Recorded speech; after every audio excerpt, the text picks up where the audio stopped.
Latest news from Malaysia 2021. What's going on in Malaysia?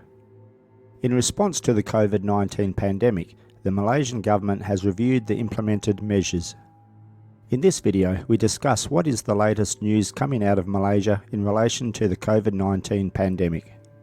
If this is your first time on the channel or you have returned and like the content, then can I ask you to please like, share and subscribe. It really does help me and the channel. Oh yeah, and don't forget to press the bell icon so you never miss out on upcoming videos. And if you are interested in some cool links, then check them out in the links below in the description box. The Malaysian government have implemented what's called the Full Movement Control Order nationwide until the 28th of June 2021. Only essential economic and service sectors were allowed to operate during this time with strict adherence to the order. Interstate travel has remained banned nationwide. As of 17th of June 2021, Malaysia recorded 678,764 total COVID-19 cases, of which 66,097 were hospitalised, 6,465 recovered, and 4,202 deaths. The country's border remains closed and only travellers with approval from relevant agencies are allowed to enter. On the 12th of January 2021, Malaysia's King announced a state of an emergency nationwide from 12th of January 2021 to the 1st of August 2021 to contain further spread of the COVID-19 pandemic. To effectively control the current COVID-19 situation, the Malaysian government has implemented different level movement control orders ranging from high risk to low risk areas. All economic and social activities are not allowed to operate with the exception of 17 essential services, and companies are required to get approval from the Ministry of International Trade and Industry. Those industries are food and beverage, including for animals, pets; health and medical care, including dietary supplements, veterinary clinics and related services; water, energy, security and safety, defence, emergency, welfare and humanitarian aid; solid waste and sewerage management as well as public sanitisation; land, air and water transportation; port operators and services, shipyards and airports, including for cargo handling; communications including media, telecommunication and internet, postage, courier, as well as broadcasting for the dissemination of information and news; banking, insurance, e-commerce and information technology; community credit operators including pawnshops; production, distillation, storing, supply as well as distribution of fuel and lubricants; hotels and lodgings restricted for quarantine,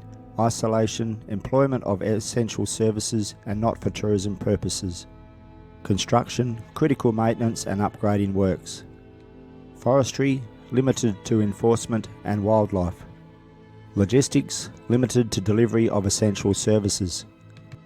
13 economic sectors are able to operate with a 60% workforce capacity. They are aerospace, including maintenance, repair and overhaul; food and beverage, packaging and printing materials, personal care products and cleaning supplies; healthcare and medical care, including dietary supplement; personal protective equipment, PPE, including rubber gloves and fire safety equipment; medical equipment components, electrical and electronics; oil and gas, including petrochemical and petrochemical products, chemical products and machinery and equipment; textiles for manufacturing of PPE only; production, distillation, storage, supply and distribution of fuels and lubricants. Other sectors are only allowed to operate with a 10% workforce capacity, subject to approval. Interstate and inter-district travel is not allowed, except for emergencies such as death and to get medical help. Permission can be obtained directly from the police at roadblocks, only 3 people per vehicle allowed for emergency situations. Only 2 people per household are allowed to go out to shop for daily necessities. Face-to-face meetings, seminars, trainings, exhibitions, talks and conferences are prohibited. Social events such as weddings, receptions, birthday celebrations, reunions, retreats are strictly prohibited. All sports and recreational activities, including tournaments and trainings, are not allowed, except jogging and non-contact individual exercise. All educational institutions are closed. Childcare centres and private or international kindergartens are allowed only to operate for children in the situation both parents work in essential services. Only 2 passengers, including the driver, are allowed per car in taxis and e-hailing vehicles. Wearing double face masks is encouraged but not compulsory. For those visiting high-risk areas like hospitals, the government encouraged them to wear 3-ply or N95 masks, fabric face masks. International travel is still not permitted as Malaysian borders remain closed. All foreign travellers to Malaysia are subject to relevant authorities' approval. Malaysia's and Singapore's borders have reopened for travellers under a Periodic Commuting Arrangement, a travel scheme negotiated between Singapore and Malaysia that requires travellers to stay in the destination country of work or business, i.e. Singapore or Malaysia, for a minimum 90-day period. The National Recovery Plan comprises 4 phases of an exit strategy to assist Malaysia from the COVID-19 pandemic. Move from one phase to the next phase will be based on 3 main threshold indicators. COVID-19 infection rate in the community based on the number of daily cases of infection, the capacity of the public health system based on bed utilisation rates in the ICU wards, and the percentage of people that has completed 2 doses of vaccine injection. Sinovac Life Sciences of China is the exclusive local distributor of the Sinovac COVID-19 vaccine. The government will acquire 8.2 million doses of the Sinovac vaccine by the end of June. The Russian Investment Development Fund has partnered with Duopharma Biotech to source Sputnik V vaccine for Malaysia. Duopharma had signed an agreement with the RDIF to procure and supply 6.4 million Sputnik V doses. The National COVID-19 Immunisation Program will be implemented in 3 phases, starting from 24th of February 2021. The COVID-19 vaccination is voluntary and will be provided free of charge to all Malaysian citizens and non-citizens. The age limit is 18 years and above, will be reviewed from time to time.